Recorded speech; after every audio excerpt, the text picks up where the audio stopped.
السلام عليكم ورحمة الله وبركاته.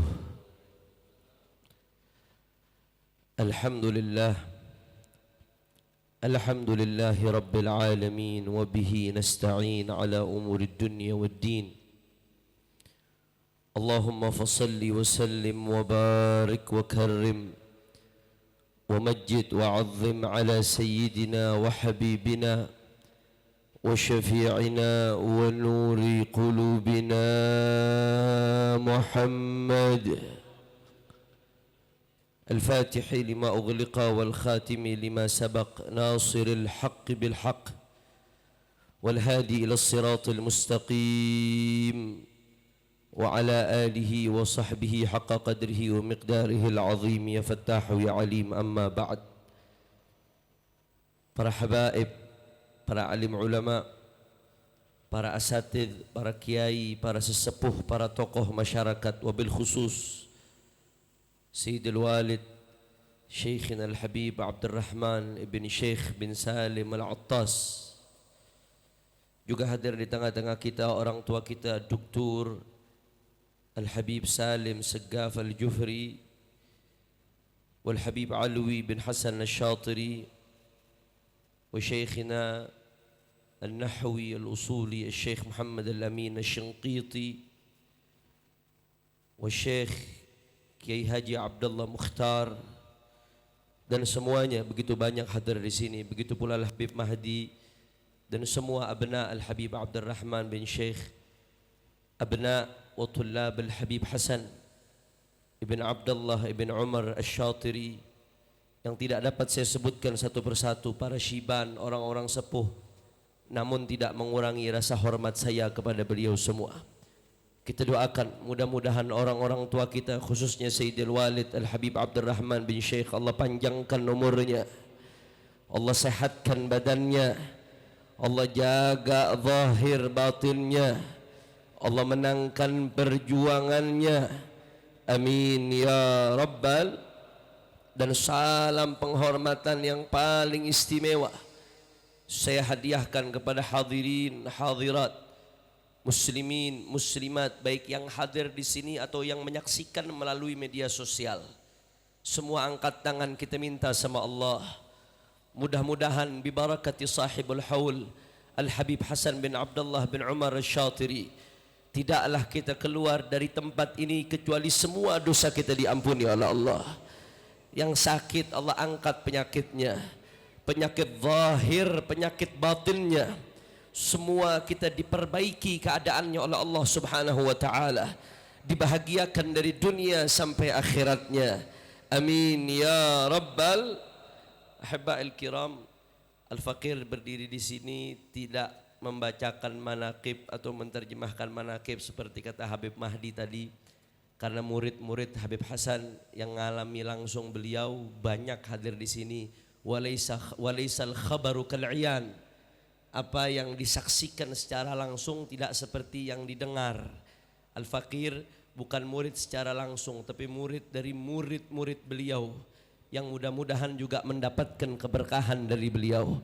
Saudara, di sini kita kumpul tidak lain dan tidak bukan untuk mengenang haul yang ke-19 dari seorang murabbi yang mendidik umat, bahkan mendidik kota Tarim dan siapapun yang datang ke Tarim, Al-Imam Al-Arif Billah Al-Habib Hasan bin Abdullah bin Umar Al-Syatiri rahimahullahu ta'ala rahmatal abrar wa a'ada alaina min barakatihi ya rabbal alamin, sekaligus merayakan maulid baginda Nabi besar Muhammad sallallahu alaihi wa ala alihi wa sahbihi wasallam. Saudara, sebagaimana kita sering dengar, Sayyidina Imam Al-Habib Hasan bin Abdullah bin Umar Al-Syatiri selain mengajarkan ilmu kepada murid-muridnya, karena ilmu merupakan pintu kebaikan, selalu dan selalu yang beliau ajarkan, yang beliau tanamkan kepada murid-muridnya, al-akhlaq wal adab al-zahir wal batin. Saudara, akhlak, adab, zahir, batin. Kalau bahasanya orang Betawi, nggak dikasih hati, saudara. Jangan coba-coba kita melanggar akhlak. Jangan coba-coba kita melanggar adab. Apa yang beliau ajarkan ini visi misi yang beliau bawa, enggak lain dan enggak bukan saudara, merupakan visi misi yang beliau lanjutkan dari datuknya Sayyidul Habaib Sayyiduna Muhammad sallallahu alaihi wasallam. Sebagaimana yang Rasulullah katakan, innama bu'ithtu liutammima makarimal akhlak. Kata Rasulullah, aku diutus enggak lain dan enggak bukan, tujuan diutusnya Nabi untuk menyempurnakan akhlak saudara, untuk menyempurnakan adab. Makanya Rasulullah sallallahu alaihi wasallam, beliau adalah al-insanul kamil saudara, sallallahu alaihi wasallam. Beliau adalah manusia yang sempurna, fisiknya sempurna. Enggak ada fisik yang indah seperti Nabi Muhammad sallallahu alaihi wasallam. Sampai keringatnya harum wangi saudara. Keberaniannya sempurna, imannya sempurna. Segala aspek yang berkaitan dengan Rasulullah fihi kamal bashari, ada kesempurnaan unsur manusia di situ saudara. Tapi dari sekian banyak unsur-unsur kesempurnaan yang dimiliki oleh Nabi di Al-Quran, yang Allah subhanahu wa ta'ala puji dalam Al-Quran, faqala ta'ala wa innaka la'ala khuluqin azim. Akhlaknya Nabi yang Allah puji saudara. Akhlaknya Nabi azim, agung saudara. Kenapa akhlak? Karena akhlak merupakan madar sa'adatil abadiyah. Kalau mau selamat dunia akhirat, kuncinya akhlak. Sampai-sampai dalam hadis Rasulullah sallallahu alaihi wasallam bersabda saudara, apa kata Rasulullah? Akmalul mu'minina imanan ahsanuhum khuluqa, kata Rasulullah sallallahu alaihi wasallam.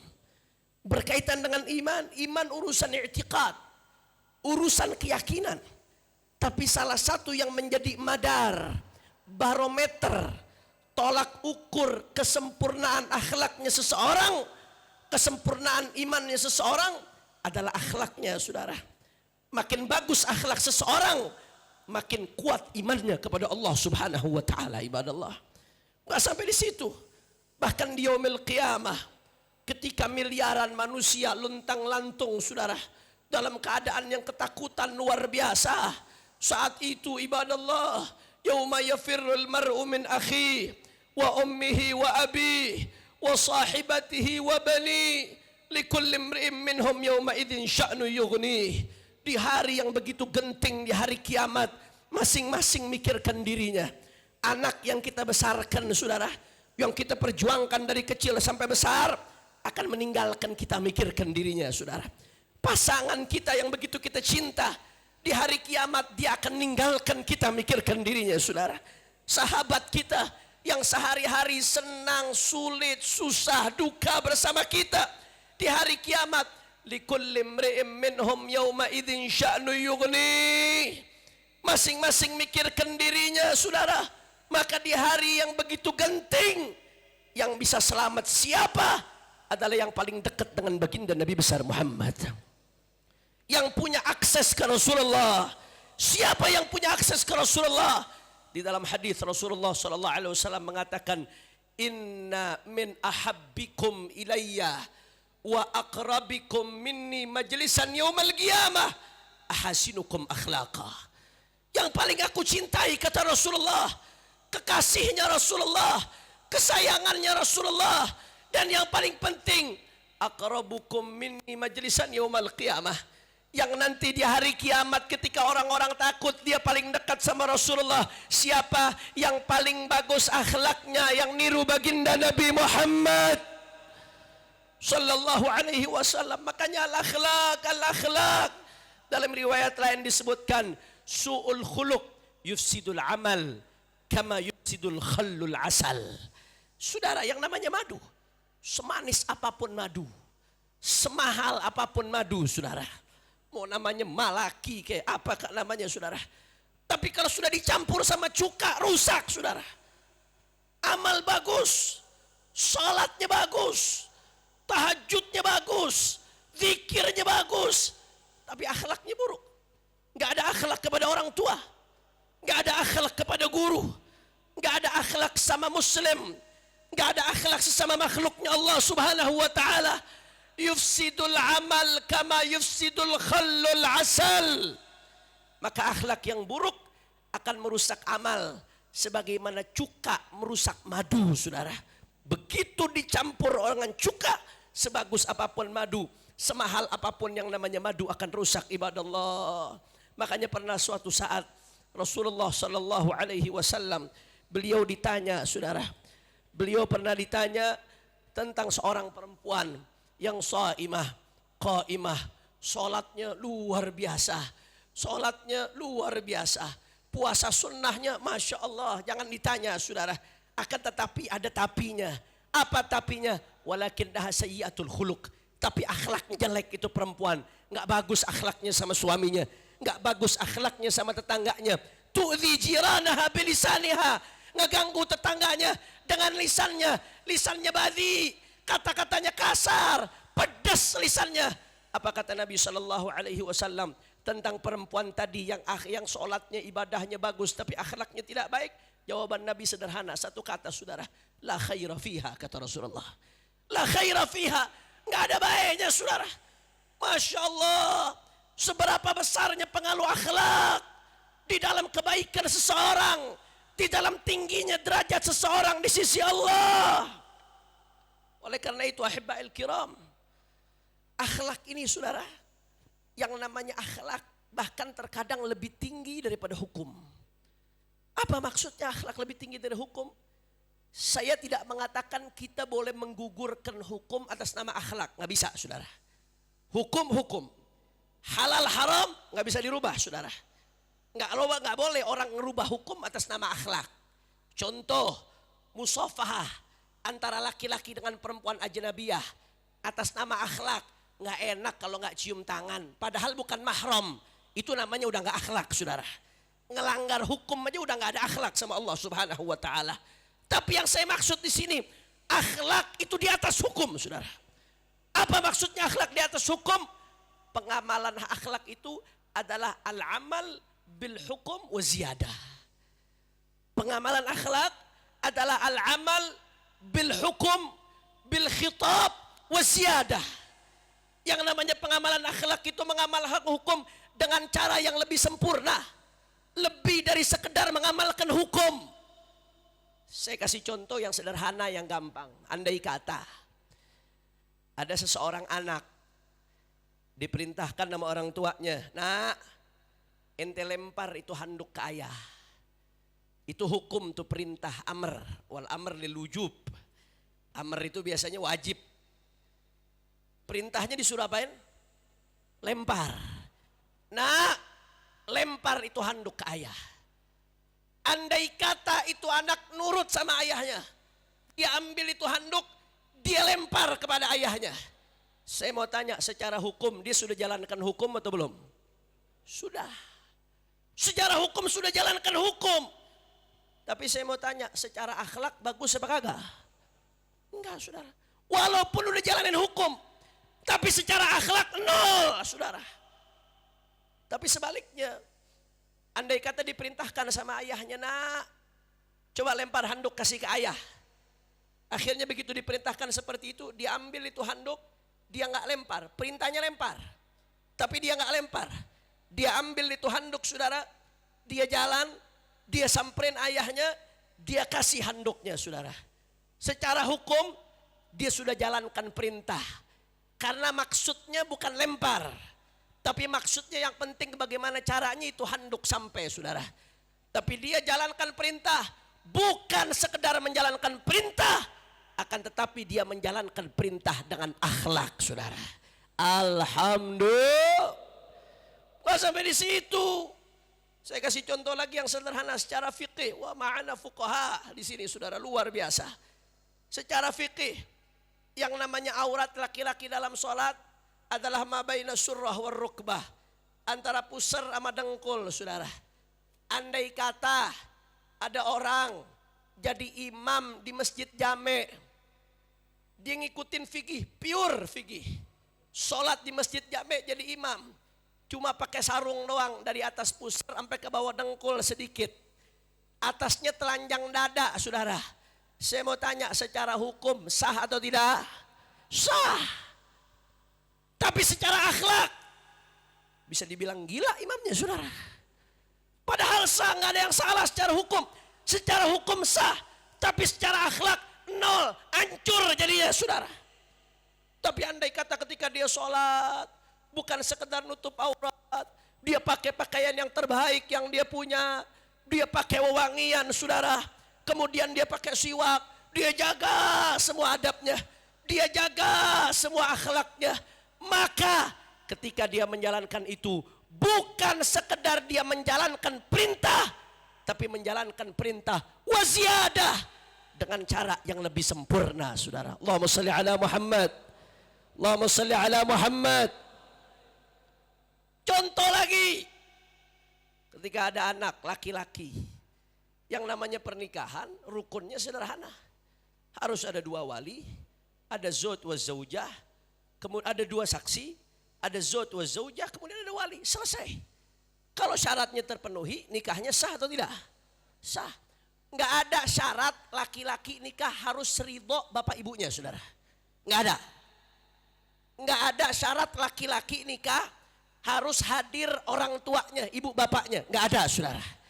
Andai kata ada anak laki-laki dari kecil dikandung oleh ibunya, disusui, dibesarkan, kemudian begitu besar disekolahin, begitu gede mau nikah, mau kawin, nggak pakai ngabarin ibunya, nggak pakai ngabarin bapaknya, langsung nikah saja, rukunnya terpenuhi, syaratnya terpenuhi. Secara hukum nikahnya sah atau tidak? Sah. Tapi ada akhlak atau tidak? Nggak ada, saudara. Nikahnya secara hukum sah, tapi bisa jadi dia gara-gara nikahnya mendapatkan murka Allah subhanahu wa ta'ala, saudara. Kenapa? Karena dia tidak memperhatikan akhlak.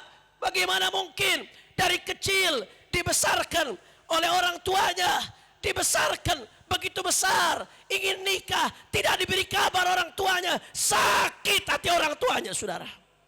Walaupun menjalankan hukum, tapi nggak pakai akhlak, saudara. Hancur itu yang namanya hukum, ibadallah. Saudara, luar biasa. Ini yang namanya akhlak luar biasa. Makanya guru-guru kita, Sayyidil Habib Abdurrahman bin Syekh Al-Attas, ketika mendirikan Mashhad, pondok pesantren Mashhad Nur, apa motonya, visi misinya? Litarbiyatil akhlak wal adab, saudara. Untuk didik akhlak dan adab. Kalau bicara ilmu yang pintar banyak. Kalau bicara ahli baca kitab, banyak yang pintar baca kitab, saudara. Bicara ahli fikih, banyak. Bicara Ibn Hajar war-Ramli, banyak. Tapi nahdad, bukan cuma sekedar alim, saudara. Bukan sekedar punya ilmu. Sebab kalau orang punya ilmu saja, tapi nggak punya akhlak, sehingga tidak ada wara', tidak ada khauf, takut kepada Allah, tidak ada takwa kepada Allah. Apa kata Imam Subki? Wala faqihun talih, wala faqihun talih asyaddu 'alan nas min alfi syaitan, saudara. Satu orang yang faqih, ahli fiqih, ahli hukum, tapi talih, bejat, tidak punya akhlak, itu jauh lebih bahaya daripada 1000 setan, saudara. Kenapa? Karena kalau setan tampil dengan gambaran setan, dengan suratus syaitan, tapi seorang faqih, seorang alim, yang dia lihat sama manusia ilmunya, yang dia lihat pakaiannya, yang dia lihat imamahnya, padahal pikirannya pikiran syaitan, perbuatannya perbuatan syaitan, maka lebih bisa menipu. Wala faqihun talih asyaddu 'alan nas min alfi syaitan, ibadallah. Oleh karena itu, saudara, Habiban al-Mahbub Al-Arif Billah Al-Imam Al-Habib Hasan bin Abdullah bin Umar Syatiri, sebagaimana kami selalu dengar, saudara, selalu yang beliau tekankan, akhlak, akhlak, akhlak, adab, adab, adab. Muridnya nggak dikasih kesempatan buat kibir, saudara, nggak dikasih kesempatan buat sombong, nggak dikasih kesempatan buat hubbus syuhrah, buat cinta popularitas, nggak dikasih kesempatan untuk, saudara, menjadikan ilmunya tujuan dunia. Yang dididik akhlak zahiran wa batinan. Profesor Nagib Al-Attas di Malaysia, seorang intelektual muslim, cucu daripada Al-Habib Al-Imam Abdullah bin Muhsin Al-Attas. Beliau peneliti luar biasa, saudara. Setelah beliau melakukan penelitian, apa sih problem di tengah-tengah umat saat ini yang menjadikan umat Islam terpuruk, terbelakang? Problemnya satu, adamul akhlak. Kita udah kehilangan akhlak, saudara. Nggak ada akhlak. Man tahawana bil adab uqiba bihirmanis sunan. Wa man tahawana bis sunan uqiba bihirmanil faraid. Orang kalau udah ngentengin akhlak, ujung-ujungnya ngentengin sunnah, saudara. Kalau sudah ngentengin sunnah, ujung-ujungnya ngentengin faraid yang fardu. Tapi kalau orang jaga akhlak, jaga adab, siwaknya aja dijaga, apalagi sholatnya, nggak mungkin gak ditinggalkan, saudara. Qobliyah subuhnya aja dijaga, apalagi subuhnya. Tahajudnya aja dijaga, apalagi subuhnya, saudara. Orang kalau ngejaga akhlak, fardunya terjamin, sunnahnya terjamin. Tapi kalau akhlaknya sudah berantakan, adabnya sudah berantakan, saudara, yang lainnya ikut kacau balau, ikut berantakan, maka di antara problem utama kita adalah in'idamul akhlak. Tidak adanya akhlak, saudara. Kenapa pendidikan berantakan? Karena pendidikan tidak lagi memikirkan akhlak. Yang dipikirkan hanya surah zahirah, al-imamah was surah wala syai' fil magsurah. Hanya zahir saja yang diperhatikan, saudara. Pendidikan saat ini yang diperhatikan hanya bagaimana seorang anak lulus mendapatkan secarcik kertas, saudara. Itu pendidikan kita rusak. Segala aspek rusak, tidak ada akhlak. Kenapa banyak korupsi, saudara? Karena pejabat yang korupsi nggak ada akhlak, saudara. Kenapa banyak ulama-ulama dunia yang fatwa menyesatkan? Karena tidak mengedepankan akhlak. Kenapa banyak penipuan? Karena pedagang yang menipu nggak pakai akhlak, saudara. Kenapa banyak bencana di sana sini? Karena masalahnya tidak ada akhlak. Maka ibadallah, ibadallah, di haul ini, saudara, ketika kita mengenang Al-Habib Hasan bin Abdullah Asy-Syatiri, maka yang kita kenang bagaimana beliau mendidik akhlak qabla kulli syai', sebelum yang lain. Yang ditekankan al-akhlak wal adab an-nabawiyah. Jangankan muharramat, saudara, kepada murid-muridnya, jangankan hal-hal yang haram, bahkan ketika adab-adab yang sederhana saja dilanggar, beliau begitu marah. Kenapa? Karena kalau sudah adab akhlak dilanggar, besok yang akan dilanggar adalah aturannya Allah Subhanahu wa taala. Maka oleh karena itu, mari kita kembali kepada akhlakul karimah, saudara. Mari kita kembali kepada apa yang dibawa oleh Rasulullah sallallahu alaihi wa alihi wasallam. Innama bu'itsu liutammima makarimal akhlak. Keluar dari tempat ini, mari kita belajar bagaimana berakhlak kepada Allah, berakhlak kepada Rasulullah, berakhlak kepada orang tua, berakhlak kepada guru, berakhlak kepada tetangga, berakhlak kepada saudara, berakhlak kepada murid, berakhlak kepada bangsa dan negara, berakhlak dalam segala aspek. Saudara, bangsa ini, umat ini tidak bisa diselamatkan kecuali dengan revolusi akhlak, dengan menggaungkan perubahan akhlak sebagaimana yang dibawa oleh baginda Nabi besar Muhammad sallallahu alaihi wa ala alihi wa sahbihi wasallam. Mudah-mudahan yang sedikit yang saya sampaikan ini bisa bermanfaat, saudara. Allahumma ja'al jam'ana hadza jam'an marhumah wa tafarruqana min ba'dihi tafarruqan ma'sumah wa la taj'al ahadan fina wa la minna wa la ma'ana syaqiyan wa la mahruma birahmatika ya arhamar rahimin wa ya akramal akramin walhamdulillahi rabbil alamin. Saya berdiri di sini tidak lain dan tidak bukan imtithalan li amri Sayyidil Walid Al-Habib Abdurrahman bin Syekh, wa illah kami tidak pantas untuk berdiri di sini. Fal qasdu al-istimdad wal qasdu dzikru nasihatin wa wasiyatin lin nafsi wal ikhwani idh kanu ma'i. Wassalamu alaikum warahmatullahi wabarakatuh. Illa Rasulullah